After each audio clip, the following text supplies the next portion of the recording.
Зошто на судот во Страсбур му треба повеќе од 5 години од поднесувањето на првата апликација да каже дека тие апликации се недозволени, недопуштени, односно преурадати.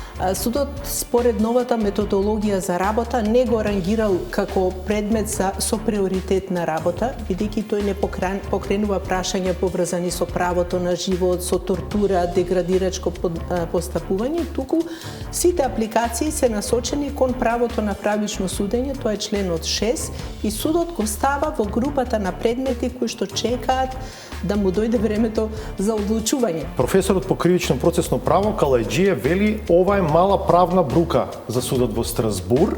Па јас знам дека професорот Калајџиев е почитувач на судот, меѓутоа не можеме да зборуваме со таков пристап. Судот водел сметка за многу аспекти.